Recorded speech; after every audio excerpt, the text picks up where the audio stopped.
Trucker Dump for March 30th, 2011, Episode 65. All E-logs aren't created equal.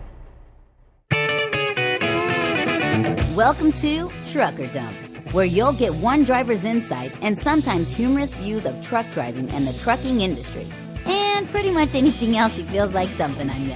This podcast is brought to you by AboutTruckDriving.com. Resources to help you understand the world of truck driving through the use of stories and a pathetic attempt at humor. G'day, folks. Todd McCann here. Looks like you've been blessed with another short one today. Not very many comments on the last podcast either. With my comment numbers going down, I'm guessing I'm losing some people who are tired of hearing about E-logs. So with that, I give you, all E-logs aren't created equal. Don't mess with the bull. I'm piping hot right now, so be prepared to feel the wrath of Todd. Oh, heck. Who am I kidding? I'm about as dangerous as a declawed, three-legged, slightly retarded incest kitten that's asleep. So what am I so upset about? Well, half of me is pissed at myself for being a forgetful slob. The other part is cheesed at my company for their seemingly never-ending quest to make me hate them. Yes, I forgot to change my duty status on my E-log again. This is the second time this has happened in the last 4 days. That equals about 2 hours of my available working hours shot out of a turd cannon. It actually would have been 3 hours had I not called to beg mercy from the safety Nazis at my company. Yes, I realize this is all my fault. How hard is it to remember to reach up to my little screen and hit the off-duty button? Well, apparently pretty hard if your name starts with a T and ends with a D. You'd think after having these cursed E-logs in my truck for 3 months, I'd be used to them by now, yet I'm not. I've tried to like them. I've tried to look at the positive aspects. Yes, I grudgingly admit there are a few good things. I've taken steps to help remind me to change duty status. I've even tried to ignore the things that still bug the heck out of me. Still, these latest goofs have reaffirmed to me that E-logs are only as good as they're set up. There are a lot of things that I hate about the way my company sets up their E-logs, but here's my company's worst failing. My E-logs are set up to default to on duty. Here's how it works. Anytime I stop and pull the brake, it waits a few minutes for me to tell it what to do.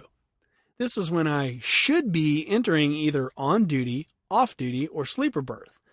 But if I forget, it automatically puts me in the on duty status. And that's the screwy part.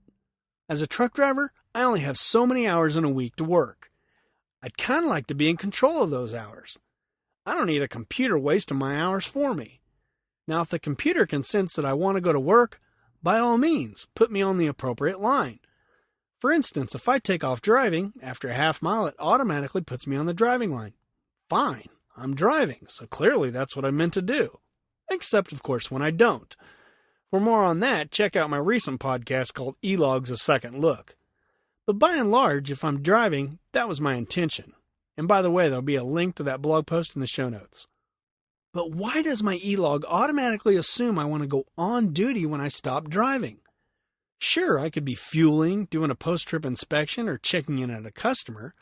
But what if I'm stepping out of the truck to grab some lunch, or sprinting towards a bathroom with my hand acting as a makeshift cork? Those are off-duty activities. At least I'm pretty sure they aren't paying me to take a dump.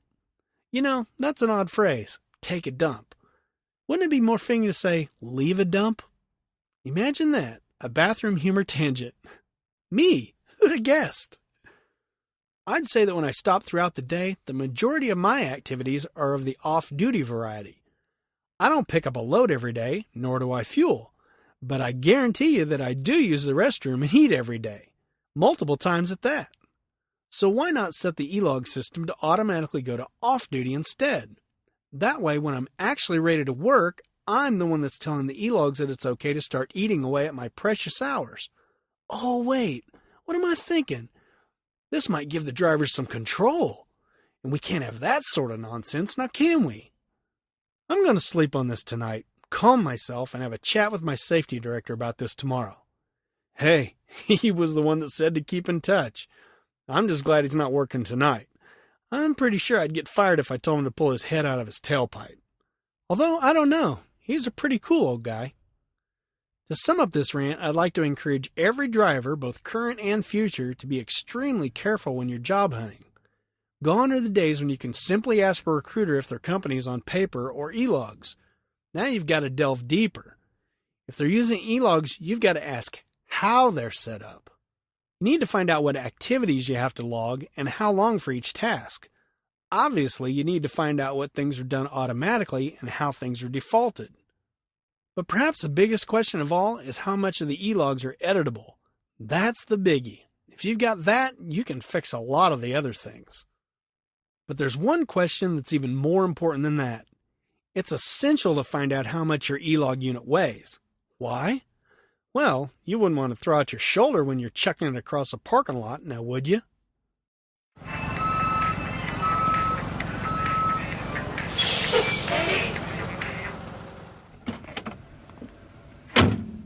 Hey, yo, bud, where do you want this load of feedback? Well, let's get on with those comments I talked about. This was the one about truckers be heard on the proposed hours of service changes. I wasn't expecting a whole lot on it. I got some brief comments. Helmet or Heels says, not that I understand all of what you're asking for, but the reasoning is sound to me. Hope this ends with a favorable result for truckers. Well, Helmet or Heels, we'll probably win a couple and we'll lose a couple. That's how it usually goes. Alan Q. Bristol says, 122 voices of reason plus you. Good work. Well, Alan, thanks, honey bunch. I trust you gave your input as well. Lisa Nowak says, another well-reasoned argument. I hope it gets you results you're hoping for. As a sidebar, she writes, want to hear a weird trucker story that happened here in Oregon? A trucker lost an axle on I-84. I'm not even sure what that means, but whatever. He parked and got out to go find it. But a car hit the axle, sent it flying into the trucker, and it knocked him over a cliff where he fell 200 plus feet to his death. Is that random or what? I'm glad it wasn't you. I sure feel bad for his family. Whew. Well, Lisa, I'm glad it wasn't me too. That's both horrible and fascinating at the same time. What are the chances of that? And guess what? Ray Sunshine 77, after months and months and millions of Twitter messages to get her to leave a freaking reply, she finally writes in. She says, I'm impressed that you managed to write a clear, concise, and pointed letter and never once called them numbskulls or ignorant paper pushers. You did good. If you had just done it a month ago so we could have linked to it for all the lazy drivers to copy off, maybe we'd have more comments submitted.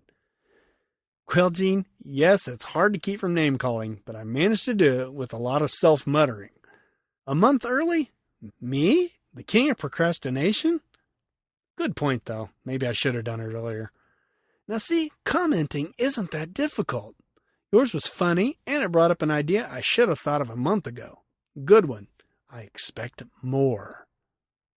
And lastly, Casey says, nice to-the-point letter. Chris hasn't really told me anything about this, and I've been too busy with home life to read up on it. Too bad it's too late for me to voice my opinion. Well, Casey, by the way, people, for those of you who don't know, Chris is her husband. Casey is a stay-at-home mom. I've really been dogging her to get Chris on Twitter. I think he's on now, but he just never says anything. Anyway, Casey, good news. The comment period has been extended until May 23rd. So you and your hubby get your butts on over to the website and leave your comments. For those interested, the website is https://www.fmcsa.dot.gov/topics/HOS-comments.aspx. Whew. Or you can just look in the show notes and click on it. Maybe I should have mentioned that in the first place. Well, thanks everybody for your comments. And Gene, like I said, I expect more from you. And Alan, you too. What the heck? Come on. Seriously though, thanks everybody. And keep them coming. And here's how to do that.